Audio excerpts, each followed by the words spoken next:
ऊन जरा जास्तच आहे असं दरवर्षी वाटतं. मी काय कविता नाही करत आहे, पण खरंच आहे नाही. आणि यावर्षी तर डायरेक्ट हीटवेव्हच आली आहे. हीटवेव्ह म्हणजे एक्झॅक्टली काय? साधारणपणे 40 डिग्री सेल्सिअसपेक्षा जास्त जर तापमान झालं किंवा सरासरीपेक्षा 4.5 डिग्री सेल्सिअसने तापमान वाढलं तर अशा वातावरणाला हीटवेव्ह म्हणतात. समुद्राजवळच्या किंवा डोंगराळ प्रदेशातल्या भागांना वेगळे नियम आहेत. IMDच्या वेबसाईटवर FAQsची लिस्ट आहे. त्यात हीटवेव्ह संबंधी बरीच माहिती आहे. आपण कशी काळजी घ्यावी याचीसुद्धा इन्फॉर्मेशन त्यात आहे. त्याची लिंक मी शो नोट्समध्ये टाकली आहे, तुम्ही नक्की वाचा. आता मुख्य मुद्दा, हीटवेव्हचा आपल्या इकॉनॉमीवर होणाऱ्या इम्पॅक्टवर आज आपण चर्चा करू.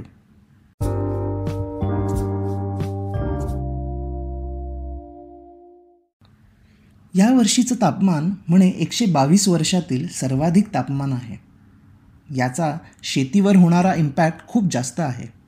बऱ्याच पिकांचे नुकसान झाले आहे आणि त्यांच्या किमतीसुद्धा वाढल्या आहेत. यावर मी माझ्या ब्लॉगवर एका आर्टिकलमध्ये देखील लिहिलं आहे.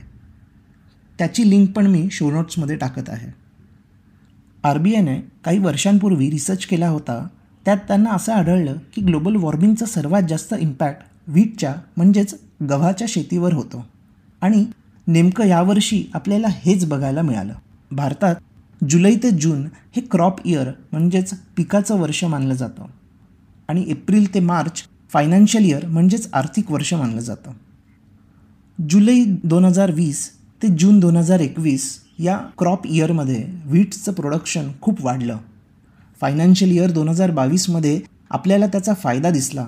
आपले एक्सपोर्ट्स वाढले.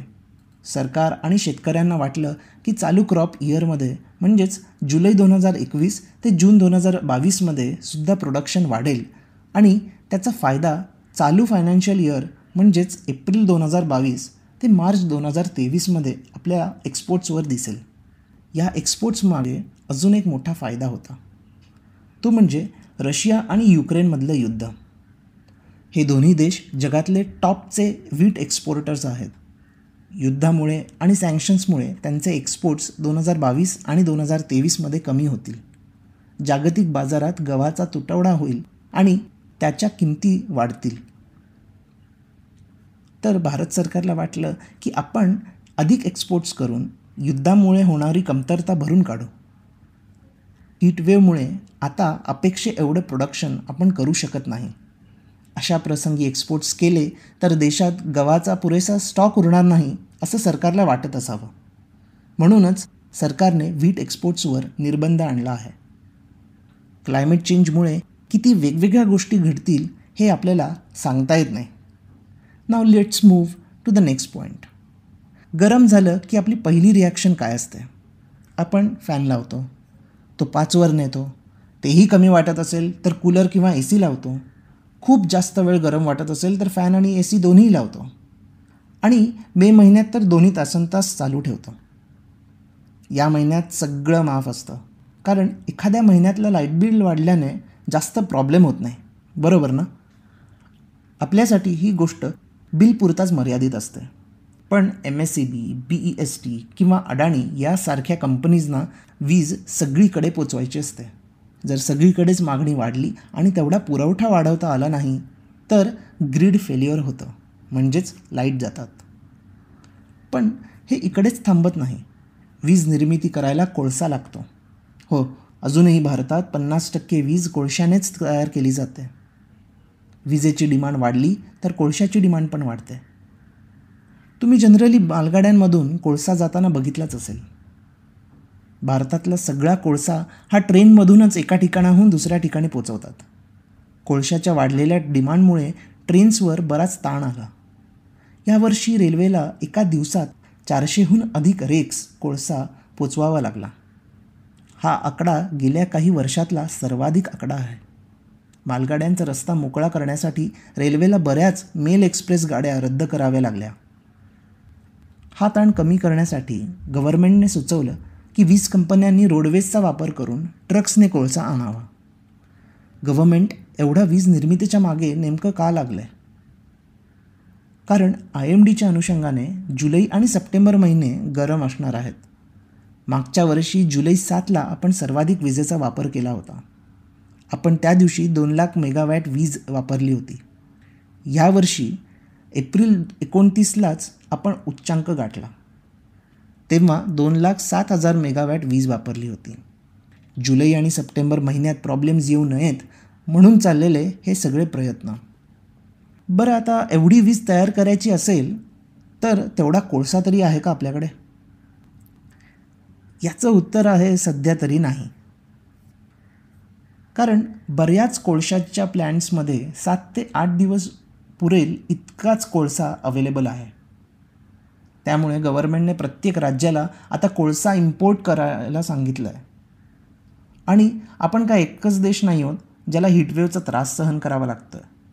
त्यामुळे ग्लोबल मार्केट्समध्ये कोळशाची डिमांड आणि किंमत वाढली आहे.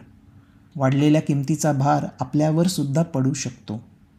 वीज कंपनी साधारणपणे 1 वर्षाने दर वाढवतात. अजून तरी आपले दर वाढवलेले नाहीत, कारण बहुतांश वीज कंपन्या सरकारी आहेत. गव्हर्नमेंटसमोर आता 2 पर्याय आहेत.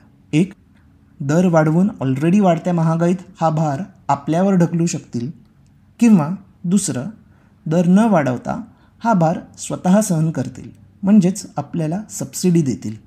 या दोन्ही गोष्टींचे वेगवेगळे इम्पॅक्ट्स आहेत. जर दर वाढले तर त्याचा त्रास आपल्याला होईलच, पण आपल्यापेक्षा जास्त उद्योगधंद्यांवर होईल. यामुळे त्यांचा कॉस्ट ऑफ प्रोडक्शन म्हणजेच उत्पादनाचा खर्च वाढेल आणि साहजिकच त्यांचा नफा कमी होईल. आणि जर दर नाही वाढले तर वीज कंपन्यांना तोटा होईल. त्यांचे लॉसेस आपल्याच टॅक्सेसमधून भरून काढले जातील. पण गव्हर्नमेंटला हा भार महागात पडू शकतो, कारण त्यांचं इन्कम आणि एक्सपेंडिचरचं जे गणित असतं, ज्याला फिस्कल मॅथ्स असं म्हणतात, ते फसेल. म्हणजेच गव्हर्नमेंटचे खर्च वाढत जातील आणि इन्कम एवढ्या शॉर्ट टर्ममध्ये त्यांना वाढवता येणार नाहीत. एक्सपेंडिचर जेव्हा इन्कमपेक्षा जास्त असतं त्याला फिस्कल डेफिसिट म्हणतात. भारताचं फिस्कल डेफिसिट फायनान्शियल इयर 2022मध्ये GDPच्या 6.9% असण्याची शक्यता गव्हर्नमेंटने बजेटमध्ये केली होती. पुढच्या वर्षी म्हणजेच फायनान्शियल इयर 2023मध्ये गव्हर्नमेंटने हे डेफिसिट कमी करायचं ठरवलं आहे. त्यांचं टार्गेट 6.4% ऑफ GDP इतकं आहे. म्हणजे साधारणपणे गव्हर्नमेंटला GDPच्या 0.5% हे डेफिसिट कमी करायचं आहे. हीटवेव्हमुळे आता हे टार्गेट गव्हर्नमेंट अचीव करू शकेल की नाही हा एक मोठा प्रश्नच आहे. एक एक्स्ट्रीम सिनारिओ हा की जर कोळशाचा स्टॉक वाढलाच नाही आणि काही कारणाने आपल्याला इम्पोर्ट करणं कठीण झालं तर हवी तेवढी इलेक्ट्रिसिटी तयार होणार नाही. यामुळे बऱ्याच ठिकाणी आपल्याला विजेचा पुरवठा करता येणार नाही, ज्याचे गंभीर पडसाद दिसू शकतील. अपेक्षा करूयात की ह्या सिच्युएशनमधून आणि वाढत्या महागाईमधून आपण लवकरात लवकर बाहेर पडू. तोपर्यंत ट्राय टू स्टे कूल.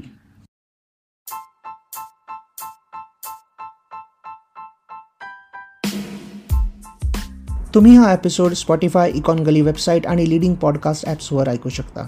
मी दर सोमवार, बुधवार आणि शुक्रवार नवीन एपिसोड्स घेऊन येतो.